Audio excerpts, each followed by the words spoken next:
I am Scott Homan, volunteering this week for Decult Cult Awareness Conference in New Zealand. And today we have a very special guest, Dr. Caroline Ansley from Christchurch. She's going to discuss Centrepoint Restoration Project, the Cult Chat podcast, her status as a medical doctor, and her unique perspective on cults, as well as the fact that she's speaking at Decult, the Cult Awareness Conference. How are you doing today? Very well. Thank you, Scott. Nice to be here. Thanks for coming on. Could you give us a brief introduction to your background and activism? I grew up when I was a child down the road from a group that wasn't at the time notorious, though it was controversial, Centrepoint community. And my family had a close association with the community. I ended up living there during a period of time when my family broke apart. So I was a child of this community for a time, and I experienced some of the worst harms that kids experienced when they were there. Later on, this group, Centrepoint community, it became really clear that they were causing harm to children.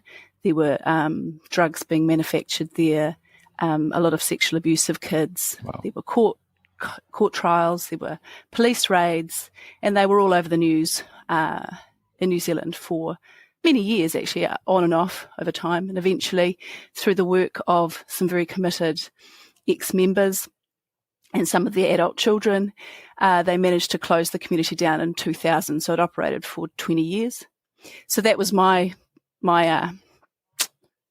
experience, and in a really notorious cult in New Zealand. In terms of my activism, well, a lot happened. A lot of nothing happened actually for me for a number of years. I kind of grew up and became a doctor and talked a bit about what happened to me because I was harmed while I was there. But I didn't really kind of think of it as anything other than a bad experience. And I didn't really start to join the dots until I'd seen stuff on the news and the media about Centrepoint, and I'd heard about some of my contemporaries who were also children at Centrepoint taking people to court and getting convictions for child sexual abuse and drug crimes. But in terms of how it affected me, I was very removed from it until about 10 years ago when my path collided with Anka Richter's path, and Anka is a real mover and shaker in the cult awareness space in New Zealand and is the person behind Decult, which is why we're here. But I met Anka through her work, which was an article in a North and South magazine that I happened to read while I was at work one day. And for Anka, that article was a real disappointment because she was actually trying to write a book about Centrepoint. So she often talks about it as being the baby that she terminated or was aborted. The article. Yes. Well, no, the book.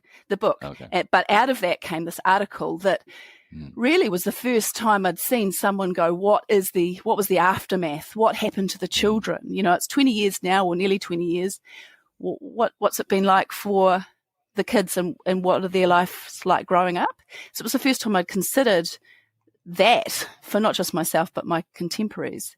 And that article set me on a path of examining my own story and trying to fit it into the history, looking at other of my contemporaries, meeting them, finding out what life was like for them, trying to form relationships, and seeing a huge gap in the justice space, in the ability to tell their own stories with a sense of dignity without it getting lost in shame, and a real disagreement about the facts. And a lot of people feeling quite alone, quite a lot of dysfunction. So these were my contemporaries. And that, as a doctor, so now I was a GP, by the way, I was, I guess, accustomed to hearing people's pain and doing something about it. So that's my training as a doctor. I don't just hear people's pain and do nothing. So that prompted me to kind of noticed that there was nothing out there other than these media pieces that popped up every so often. There was nothing out there for the children that was sort of a permanent record. And so I started a website called the Centrepoint Restoration Project. And the point of that was, first of all, a project that I didn't expect it to last forever. I was hoping there'd be a beginning, middle, and an end. Centrepoint was, obvious. Restoration was about this idea of repair, of making right, of somehow fixing things. And I think a lot of people don't really understand what I meant by restoration.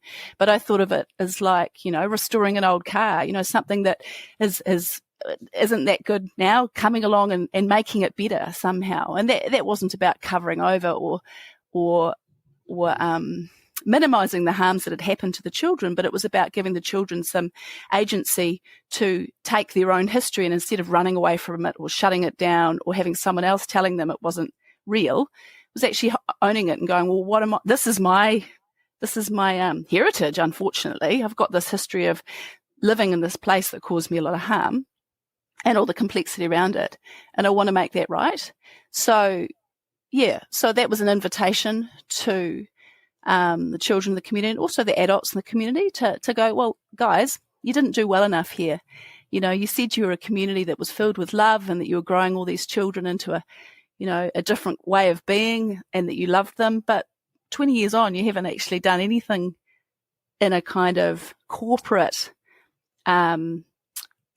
way that acknowledges the harm that happened. And so it was Are you talking about society in general? The adults who lived there, who were many of whom were the parents or step-parents or friends of these now adult former children of the community. Yeah. So, that was where I started. And so the website was a blog, it was an archive, it was a touch point for people. And so that kind of tricked along for a while. And then, there's one of my blogs. Yeah, that was about the abuse and care inquiry that was asking Centrepoint kids to consider putting their own experiences forward to the Royal Inquiry of Abuse in State Care. And which is recent, right? That's happening now. That's happening now. So I've been blogging about stuff related to Centrepoint kids for 10 years or so. And I've been involved in other things, like I pulled together a group of people to talk about their experiences as sort of a support group. That was one thing. And another thing was in May 21, I participated in a documentary about the history of the community, which there were two other child survivors of the community who were involved in that. And I think about 5 or 6 former adults of the community also were in that. Yep, that's it, Heaven and Hell, the Centrepoint story. So that was produced, was funded by New Zealand On Air, done by Warner Brothers New Zealand, and the director was Natalie Malkin. And that was a powerful thing to be part of. It produced a lot of anxiety amongst former children of Centrepoint because many of them had been accustomed to having this real triggering experience through exposés in the media. And I believe this was different because it was truly trauma-informed, I believe, and very survivor-focused. It's very compassionate to the needs of the former children, and it asked some big questions about making right and repair. So I think it was different, and I was pleased to be part of it. And one thing that came out of it was in the lead up to the airing in May 21, myself, Kate and Rachel, who are in that picture there that you've got on the screen, were the 3 survivors that were in the documentary. We penned an open letter to the adults of the community who were the ones we were asking to make it right. And it's on my website, Centrepoint Restoration Project. And it was published in the Canvas magazine on the New Zealand Herald, I think, that open letter. So it was a kind of this is what happened to us. This is what our experience was. And this is how that experience impacted many of us. And we deserve that to be recognised and to be some accountability and some acknowledgement. So that caused a little bit of a stir, and I think it was quite meaningful. So you have to find the tab, Take Action. Go to the Take Action tab. Yeah, there, and the open letter's the top one. Yeah. That I think was quite a significant thing. It was a sort of I think of it like a line in the sand, really. It's because there'd been so much obfuscation from the former adults of the community who didn't really want to own what had happened or consider its impact on the children. This sort of statement was something that kind of went, no, this is what it was like actually. And this number of former children of the community and some of their support people have signed it. And publicly, it's really powerful actually to see their name and their time they were in. And fascinating. And so that in itself was a meaningful action. From the global perspective, we might think, okay, New Zealand's an island nation far, far away. Of course, there's some bizarre little community. Why should anybody care? But in a really special way, because it's a small community that's kind of a closed system, well, the people that leave are now part of general society, and then the general society is interacting with them. So there's work to be done because they're not just getting lost in the United States where I'm based. The people that go through this kind of experience tend to fall into a government program or a church community or another cult or drugs and then are lost on the street, but they kind of disperse into society and no one has to really think about it because the population is so gigantic and there's kind of infinite places they could get lost into. But if you have a small area where it's like, oh yeah, that person came out of the forest from Gloriavale and they ended up in my neighborhood and now they're here. We're going to talk about it. It's a really interesting kind of case study on what can happen or what kind of work needs to be done post cult experience. Cause there's this stigma. I think you mentioned in other podcast media things you've done where we just talk, the media always talks about someone's in a cult. Okay. They got out. They're free. Great. Story's over. End of roll credits. But there's this whole process that happens. And even you mentioned that it was decades or like many years later where you're like, oh, I should need to think about that thing. I can absolutely speak to that. And I haven't heard many people talk about this whole idea of the fallout, the recovery, so I feel like I'm in a somewhat unique position, not only because of the fact that these events happened so long ago and the cult closed and everyone moved on. We moved on, inverted commas. But the fact that I've spent 10 years struggling with both the people who were harmed, the children largely, those many adults were harmed as well, and the adults or the people who caused the harm. I've been working to try to kind of get some closure, some acknowledgement for 10 years. And I have to say I haven't got very far, which has been disappointing, but it's also been enlightening. It's like this stuff gets just pushed into a corner and utterly entrenched in that corner.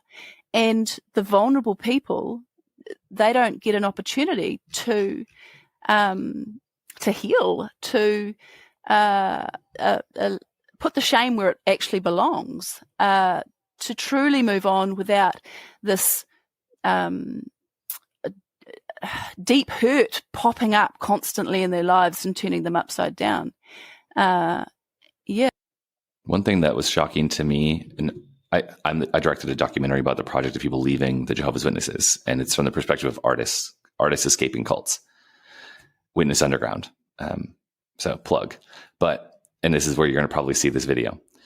So if you haven't seen that movie, go watch it. But the big thing for me that was frustrating and that kept on coming back up was I was associated with a cult group, and that there's a stigma to all my friends who were never a part of that thing, that, oh, Scott's a part of that thing, right? And I was like struggling with my own identity while it was happening in real time. Like I have these friends, I had a lot of friends outside, so that's a kind of an atypical situation, but I had like a dual faith upbringing, if you will. But I wasn't adopting all the beliefs, but I had the stigma and I lived with that. And it's like an in-group, out-group dynamic and internal thing happening. But then getting out, it's like I was so happy and proud to be not a part of that thing, and then to work on doing the life I wanted to have and find, kind of explore who I am and my identity.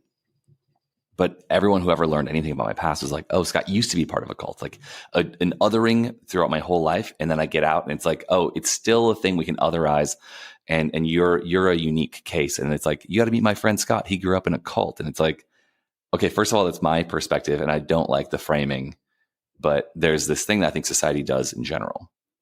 And I feel like you're touching on that with your experience and the people that you've met who also have gotten out of Centrepoint. And probably many other groups. Yeah, they don't want to talk about it at all. The children just want to get on with their lives, because many of them actually don't identify with a lot of harm either. They don't feel like they were harmed. They felt like they had a good childhood because maybe they were fortunate enough to grow up at Centrepoint after the majority of the harm happened and after the criminal trials, and where things did change. And maybe they were more protected. Some of them.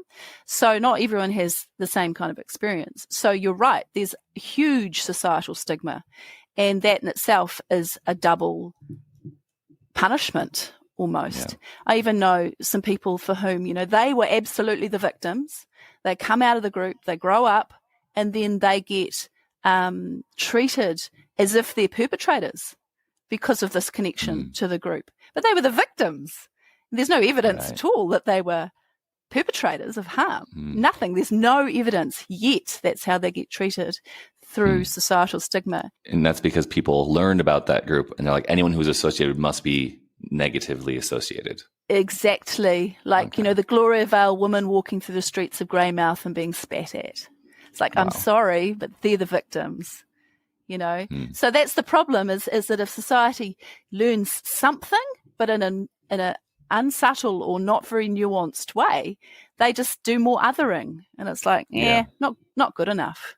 What I found is that anytime I try to tell someone about my past, the general population of humans has about a 1 to 3 minute window of time where they're willing to listen to someone else's story. I think there's a human storytelling problem, and why it's so important to write books humanizing the experience, and to make movies, or to do like your podcast, which I brought up on the screen here, the Cult Chat podcast, to disseminate this knowledge in a way that people can start to understand those differences.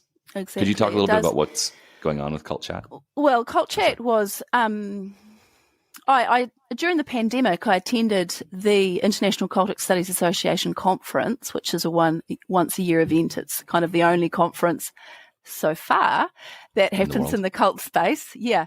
And I attended it online because it was a pandemic. And that was 2022. I guess it was 2022. That was when the pandemic was. It's the first time I sort of really suddenly got hit by the fact that nothing I experienced at Centrepoint was unique. Then nothing about it was unique. I mean, that's not quite true. There were unique things, but there were lots of same. Yeah, same.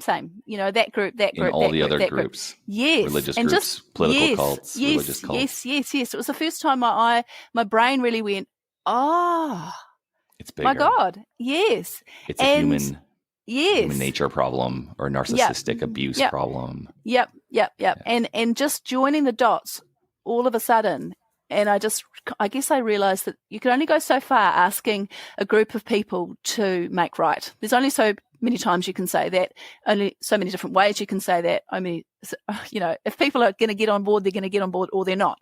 So it made me kind of realize, well, I kind of needed to either stop, go back to doing more of medical work and spending less time on this stuff, or I needed to go wide. So that's when Cult Chat came up, and I was already having conversations with Liz and Lindy, who are advocates in their own space. And they're your co-hosts, right? Yeah. Liz is the manager and the person who the founder of the Gloria Vale Leavers Support Trust, and she's had a huge role in bringing people out of that really isolated cult group in New Zealand. And Lindy Jacob is a former exclusive brethren, and she has been doing work for years to try to support leavers, and she founded the Olive Leaf Network last year, or at least it went live last year, which is a support service for people coming out of those groups. So Cult Chat launched, and we're up to now 33, I think, 33 episodes. Do a fortnightly talk about issues that are all across the cultiverse in New Zealand specifically. It's all about drawing attention of to New Zealanders, to policymakers, to frontline health workers, to survivors, that, like that aha moment that I had when I was listening to the International Cultic Studies Association conference, that, oh my God, this is universal stuff. And also addressing that issue that question I keep on hearing over and over again from people. New Zealand doesn't have a cult problem, does it? People keep on asking me that, and I'm like, well, let me tell you. So I guess we're trying to build an archive of content that's entirely focused on the New Zealand context, and also unpack some stuff. I think we're uniquely placed, the three of us as individuals, to not just be talking heads. Like, we've actually got personal experience, we've got skin in the game, we know people, we've had personal experiences, we know our shit, basically. And I think together as a collaboration of three, I'd like to think we're quite powerful. Yeah. New Zealand may be ahead of a lot of the world in this topic, partially because you are facing the problem and care about the topic of what's happening after. I have a few logos up here with your Centrepoint Restoration Project, Decult Conference website with Olive Leaf Network, Gloryvale Leavers. People need to be doing something about this. It's not just, they're free now. Great. We solved the problem. And now that person's totally healthy and has a totally normal life. Exactly. We need to give people a soft landing in the real world, because it's not also a perfect place, and it's another worldview. And who do you trust? There's a lot of issues. Maybe you can speak to some of that. Yeah. Well, the whole point of Cult Chat is to try to increase awareness and education, so people have somewhere to start, rather than just, we don't have a problem with this in New Zealand, or why didn't you leave? Those two responses are so, they're just so kind of like derogatory and empty and ignorant. And ignorant. And I think, I guess that leads to my position as a doctor, is that right now, and this is changing, but right now I think doctors and nurses and nurse practitioners and radiographers and all the ambulance officers, all those people that you might expect to meet in a health consultation, I think they're no more educated than Joe Public, and they bring their stigma and bias and prejudice to those moments of interaction, just in the same way that you have just already described as being othered. So too do the people that you actually reasonably should expect to be treated with compassion. And there's a complete lack of awareness. Like, we're still stuck in this whole, it's okay to laugh at people who've come out of cults thing. And I just think that's unacceptable from the health workforce. Absolutely, utterly unacceptable. So my goal is that will change. And I think it's fundamentally important for a number of reasons. One, when you're in a closed group where the outside world is not trustworthy, where anyone with any expertise or knowledge or education is vilified or avoided. Health workers are definitely going to be avoided, for one thing, but they sometimes have to go to the doctor.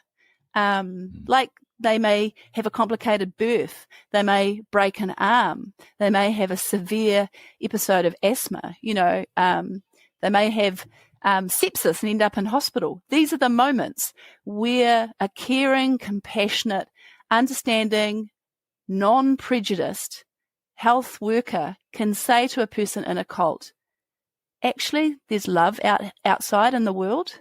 There's kindness outside in the world. And it's just a little seed. It sows a seed of maybe there might be someone safe out there. To counter that inside-outsider, this is the best place to be, the outside world's dangerous, and no one is kind out there. It counters that. And there's not many other professional, it depends on the group, of course, how closed they are, because they're not all closed in the same degree. But, it's just an opportunity to see love in action. And that's ultimately what health workers do. I mean, I was in hospital last week briefly, and this nurse was just really nice to me. Just so kind. It's just like, well, that's their job, and that's why they're there. You've kind of isolated the problem that there's not a good education in the healthcare workspace. But what can the average person who's listening to this do? And then why is Decult important? Well, I think compassion and understanding is critical, because I think right now, and I've said this before, New Zealand is like a country with no measles program. If measles comes into New Zealand, you've got no measles vaccination program. Everyone gets measles, right? So right now, New Zealand has got a very low vaccination rate against cults. Very, very low. Hardly anyone's had the cult vaccine to stop them from catching a cult. And information is the vaccine. We need to inoculate our country against cults, so that when cults come knocking on your door, you go, I can recognize that's not okay. That stuff that you're selling me is not what it appears to be. So I won't catch it. Thank you. And so I think information and awareness is critical. So that's part of what we're doing, and that's a huge part of Decult, is about increasing awareness. And the other bit is about kindness and compassion. And that's what every New Zealander can do, is once you know and understand, you can be kind and you can be compassionate, and you can be that soft landing point for a person coming out of a group. Because so often you don't leave because you've got no one to leave to. The people are more successful at leaving are the people who have some kind of relationship already formed in the outside world, someone that they can trust, and they find more people they can trust. So you can be that kind person. Again, Decult is doing that too. The conference is sort of sharing stories, helping people to kind of feel something for this situation. And I think ultimately people who've been in cults are like refugees in a new world.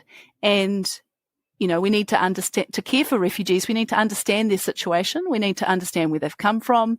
We need to understand what they need. We need to get alongside them so they don't end up utterly failing and their children utterly fail. I love that concept of a religious refugee, or a worldview cult refugee, however you want to label that. It's a new concept for me, and I really think it describes the severity of what the person probably went through and what they're still going through. It's not just a past thing. It's a regular thing that is constantly a part of your day if you leave something like this. Exactly.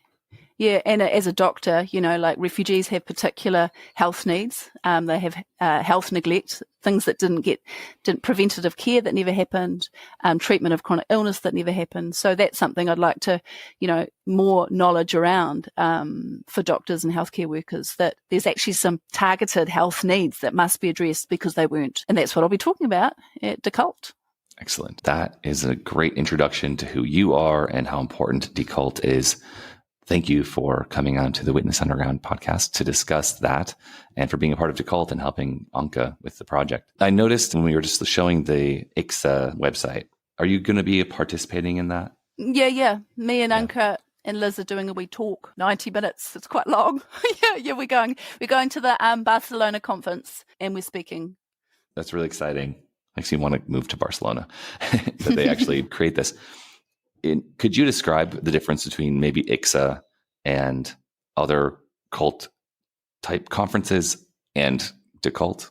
I haven't actually been yet. Like, I've only done the online one, but it's a group of, many of them are academics, researchers.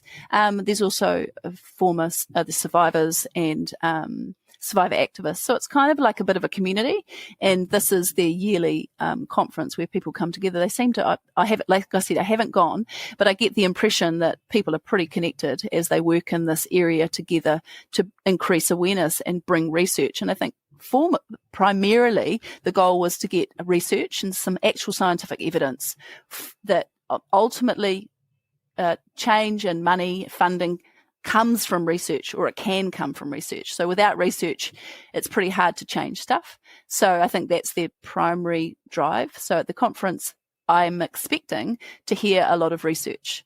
And some of the same people are going to be in New Zealand at Decult. Yes. And how that compares to Decult, well, there's not the research angle, for one thing, at Decult, because we're brand new, and there is no research in New Zealand. There might be some people doing master's projects and things like that, but there's only really been one piece of research that was specifically targeted on the cult issue, and that was in 2010, and that was about Centrepoint children and what it was like and later in life for them. But we have a real lack of interest and funding and motivation to do research in New Zealand on this topic. But I'm hoping that will change, as more people come into the space and they look around and they go, oh, I see the problem, which is currently invisible to most people. Once the problem becomes visible, then people start to find ways to quantify the problem, describe the problem. Like, I'd love some prevalence data. How many people are in cults in New Zealand? Like, that's just a simple, well, not simple to find, but a simple question. We don't have that content. So how can you do something as a sort of social health government workforce if you don't have prevalence data, just the basic stuff? One last thing before we wrap up. Thank you for sharing all that. Decult is also partnered with a documentary group who's currently crowdfunding. So we'll have this live during the crowdfund campaign. Right now it's 12 days, but when you hear this, it'll probably be less. And they're not quite funded yet, but they're going to be capturing the best of the conference and packaging powerful moments from the conference into a documentary. So if you're interested in this topic, there's a few ways to join. You can show up in person, fly to Christchurch if you're in New Zealand, drive, go somehow, get there and attend in person, buy a ticket. The other way is there's going to be a live stream that you can also buy a ticket for. And this isn't a for-profit organization. This is a group that's trying to disseminate knowledge in a powerful and professional way. And hoping to cover their costs. From making a documentary, they're trying to raise a low-end goal, a minimum goal of $7,000. And documentaries cost a lot more than that. Just in costs, most people that do it out of their heart and they believe in the topic and want to tell a story that's important. So again, this is just covering the costs. In this space, certainly in New Zealand, everyone that I know is not making money. They're forgoing money to send this message out. So there's a huge number of big hearts because it's a story that matters to most of us. Thank you so much for sharing and for putting the work in and for inviting people in to help. I'm excited to meet you in person, and good luck at the conference in Barcelona in the meantime. Thank you. Lovely to talk, Scott. Thanks, Caroline.